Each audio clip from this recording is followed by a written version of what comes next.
So, this is for the month of April on the 11th all the way until May 11th. So, just like the other readings, if you happen to watch them, if you were so inclined, if you're cross-watching, just like the rest of them, you'll be getting one oracle, one Dark Goddess oracle, one Daemon Tarot, which is another oracle, and I'm going to be using the Black Alchemy Tarot because Sagittarius is the sign of the alchemist, so figured it fits.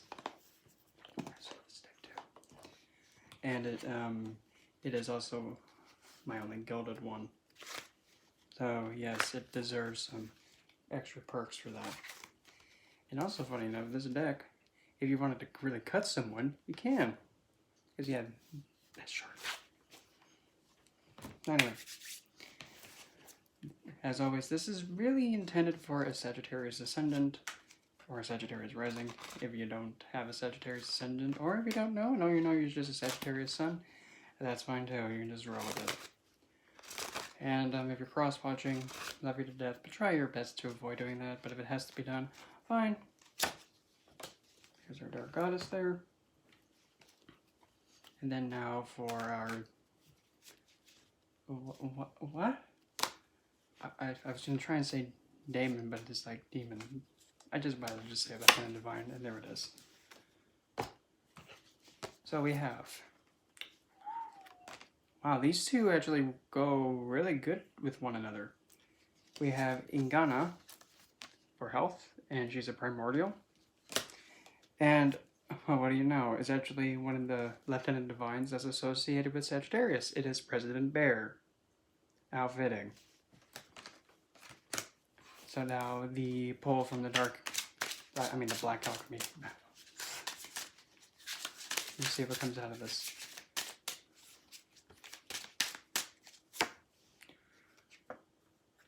We have, first off, is the Seven of Wands.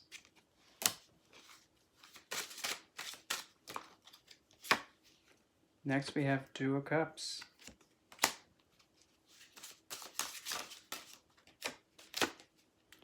Page of Cups.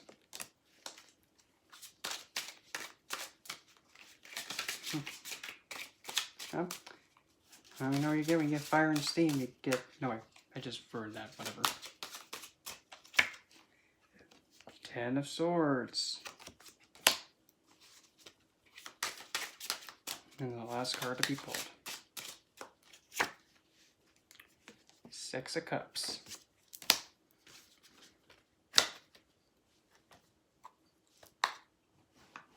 So, what I'm getting from this.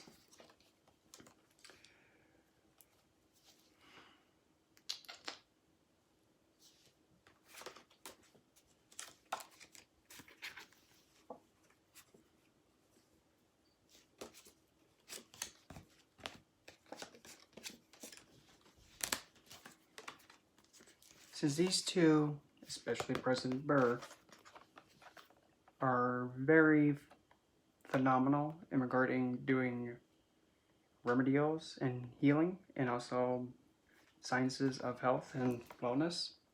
I just saw something flash like right next to me. Anyway, odd. Anyway, so since these two entities are phenomenal in works that involve healing, alchemy, funny enough, and pretty much bettering one's standing in health, and since also she is a snake figure, like a Naga figure, and President Burr is actually primarily focused on health, wellness, remedies, and botany.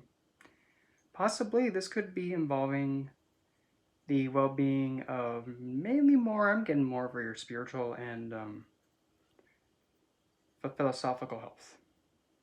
And the way that you incorporate merging ideas that are not really native to you and mixing with more philosophies of other cultures, other belief systems, and actually being more open to it. And if it also involves using what is that plant called? What's that called? I'm drawing a blank here. If it involves using like a diffuser and merging essential oils together, like a certain culture has like a native, like for example in Haiti, they use their vetiver to actually diffuse it and actually bring it in and become more enlightened or more in tune with like the earth. Well, when you have an essential oil diffuser diffusing vetiver, it can bring a sense of grounding, it can bring a sense of security. And since vetiver is a plant that goes really deep down into the ground, it can actually help reach into the parts of the subconscious or the deeper parts of yourself that might have been neglected and actually help nourish it and restore it and get it to where it needs to be. Because for the black alchemy, that's right, yeah. I'll get it sometime, Greg, if you're watching this, and don't laugh at me. Because currently, right now, the wall, you may be kind of a little bit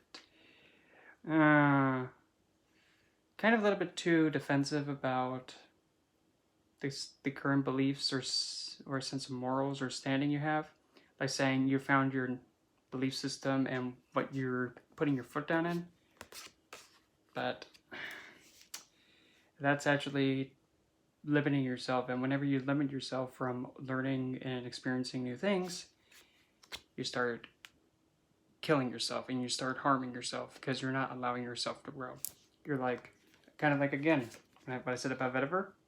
If you don't allow yourself to end this mindset that's very strict and you're defending it, if you don't allow it to be able to expand outward, you're slowly killing it. And vetiver, and also these two divines, they can really help you actually cater to that, especially the philosophical health, like your religious health and spiritual health.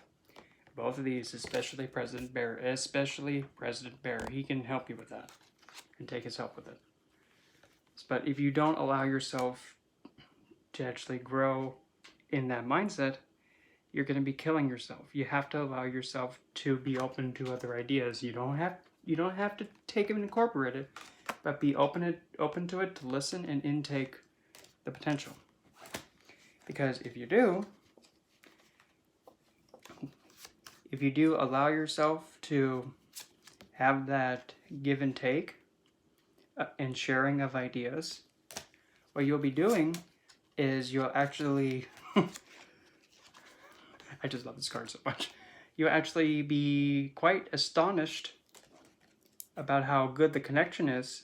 It's so restorative, even though it may not be easy to obtain at first, because since we do have two figures that are, kind of a little bit kicking the bucket, they're kind of, dead figures. But since both of these cards do share the sharing, give and take, one card has them a lot younger, then another one has them much older. This could actually be like a lifelong lesson thing you have to learn to incorporate. And once you do, you'll actually be able to foster possibly a new belief system for yourself and actually be able to share it with other people, because you'll be mending in childhood unfinished ways of thinking. You're actually giving them a chance to actually be nourished and being able to grow. But you do have to possibly be not so defensive about it. Let the walls fall. Allow yourself to share ideas, because religion, philosophy, and higher thinking is always going to be something that's going to be give and take. It's going to be the same thing over and over again. It's never going to end. So keep at it. And also, you might be able to inspire someone new in the spiritual community and their practice. You might give them a chance to take a cup and actually intake and be nourished by it. And I'm being told, just pull another card, okay? Okay, fine, I'll pull another two. Okay, there's the first one.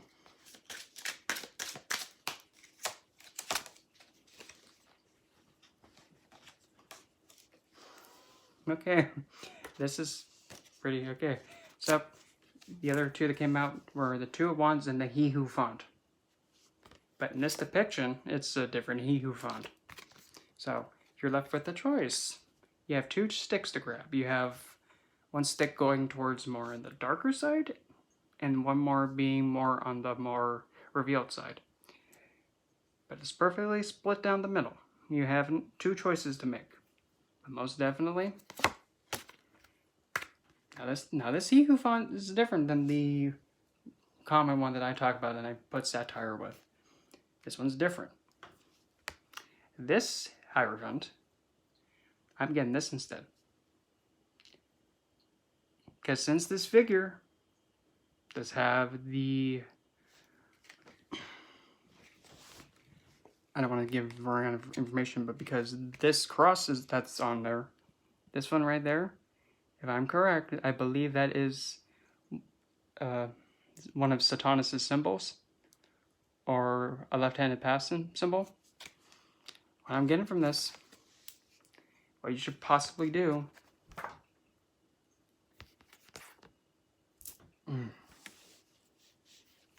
is get guidance from somebody who's realistic, practical, down to earth, and gives realistic advice and doesn't woozy-woo you.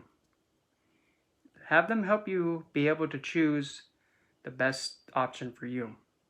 Because Satanas is a figure that is realistic and practical. He doesn't want you to be asking him for everything.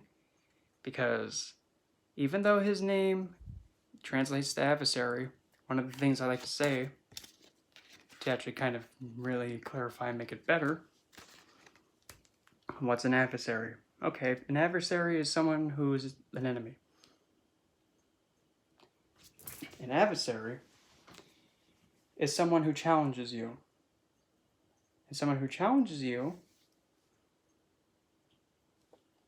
doesn't mean they always oppose you in a malefic way, like they purposely block you. No.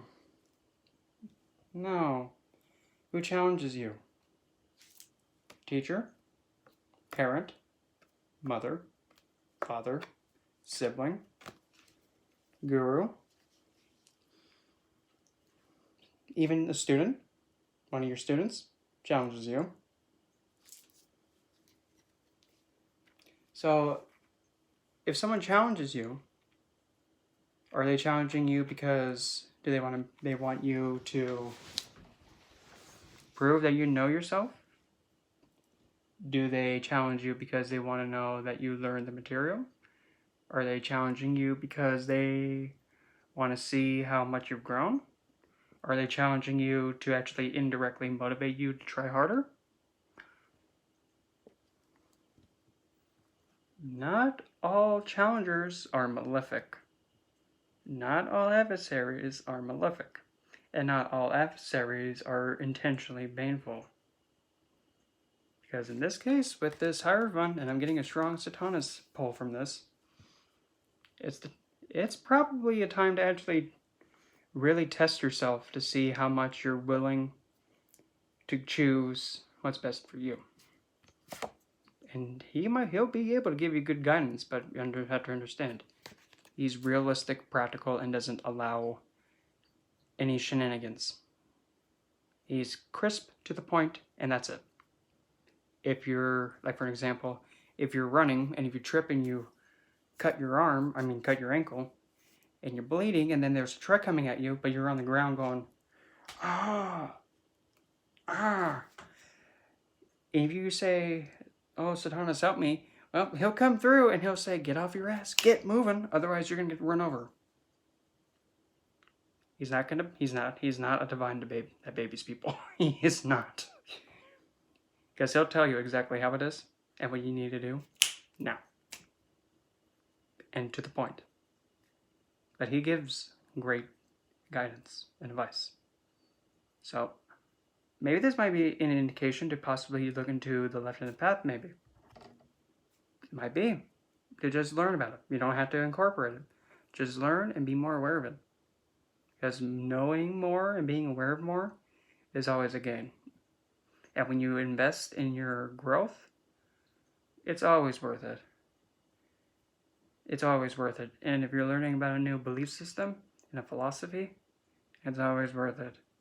Because you're gaining something no matter what. You're gaining an awareness of a different viewpoint and a heritage. So, most definitely have Satanas if you're going to go towards that. Or whichever belief system that you may consider going towards or curious about. Go into it. Read about it. Learn it. It's only going to give you more gain in the future. And you might have to leave a system that you have already behind. Because even though you invested in it, you still may feel that there's more that needs to be done. 2 8s. This belief system is probably leaving you out in the cold and you kind of feel restricted and detained. Yep, you might have to let it go because now there's death. Yep, death. So in order for you to move forward, you're going to have to end this so that way you can be more open. You're going to have to end this belief system that's not serving you.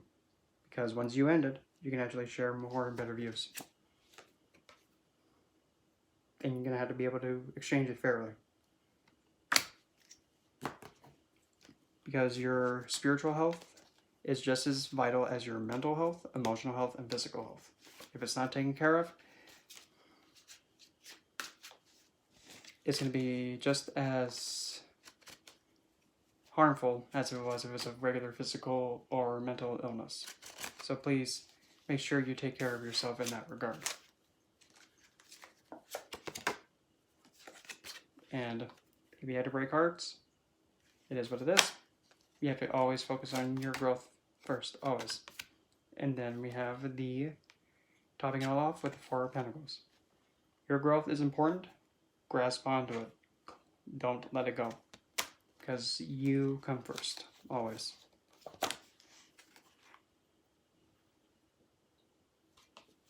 And once you grow and have your growth, you'll always be able to celebrate. So go for it. Be open. Learn something new. Incorporate it. And remember to be open. And then, topping it all off, Emperor and the King of Pentacles. You're golden if you give it a shot and allow yourself to grow. You'll have authority over yourself and also be able to be a mature figure for others to look up to because you're so open and willing to learn and have more philosophical growth. Go for it. And that's what I got for you, Sagittarius. And I'll be going live again in about a few minutes and I'm going to be talking about another occult subject. But it may be a little bit controversial, but you know what they say about occult. Everything that's controversial is the most fun to watch. No, don't be thinking nasty stuff.